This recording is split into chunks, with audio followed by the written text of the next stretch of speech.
ఓ దైవజనుడు చోట సువార్త కోవటానికి వెళ్ళాడు. ఆ సంఘానికి వచ్చే ఓ ఎస్ఐ గారి భార్య దైవజనుడి దగ్గరికి వచ్చి, అయ్యా రేపు మధ్యాహ్నం మా ఇంటికి భోజనానికి రండి, మా అభ్యర్థన కాదనొద్దు అని కొంచెం దయనీయంగా బ్రతిమలాడారు. ఆ ఇల్లు చూస్తే ఇంచుమించు 3 కోట్ల రూపాయల ఇల్లట. ఆ ఎస్ఐ గారు ఈయన పక్కన కూర్చున్నాడు. వారు కూర్చున్న ఆ సోఫా సెట్కి ఎదురుగా ఉన్న గది కీస్ అంటూ తలుపు తెరుచుకుంది. ఆ లోపట గదిలో ఓ ముసలాయన పండుకొని ఉన్నాడు. సన్నగా ఉన్నాడు.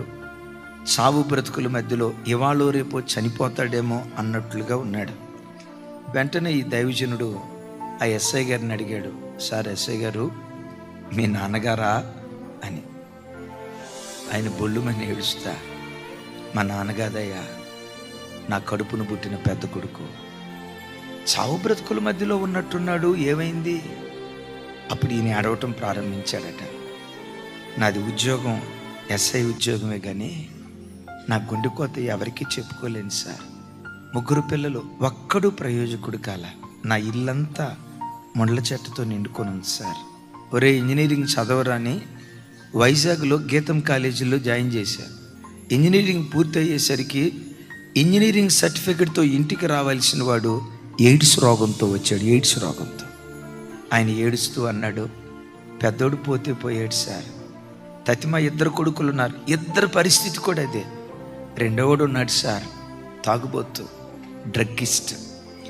ఏ రోజైనా వాడు గంజాయి తాకపోతే ఉన్మాది పిచ్చోడు ప్రవర్తించినట్టు ప్రవర్తిస్తాడు సార్. వాడిని చూడలేను సార్. 3వవాడు ఇంకా దుర్మార్గుడు సార్. ఏం చేస్తాడు సార్?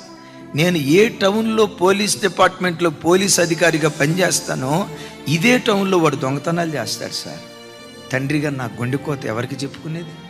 ఈలోపు ఆ ఎస్ఐ గారికి ఫోన్ వచ్చిందట. ఆ సిఐ గారితో మాట్లాడటానికి బయటికి వెళ్ళాడు.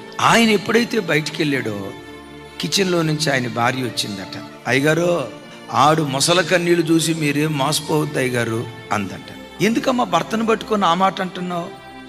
నా పిల్లలు శాపగ్రస్తులు అవటానికి వాడి పాపమే సార్. ఏం శాపగ్రస్తం చేశాయమ్మా? వివాహం చేసుకొని 3 పిల్లలు పుట్టిన తర్వాత ఒక స్త్రీతో అక్రమ సంబంధాన్ని జరిగిస్తూ చెన్నీళ్ళు పెట్టాడు సార్. దానికి కూడా పిల్లలు పుట్టారు సార్. ఏమయ్యా ఇట్లా చేస్తున్నారు అంటే అంటాడు, అడ్జస్ట్ అయిపోండి అయ్యలారా అమలారా. పైకి దేవుని బిడ్డలు అన్నట్లుగా మీ అంతరంగ జీవితంలో చీకటి కార్యక్రమాలుగా జరుగుతున్నాయేమో, తస్మాత్ జాగ్రత్త.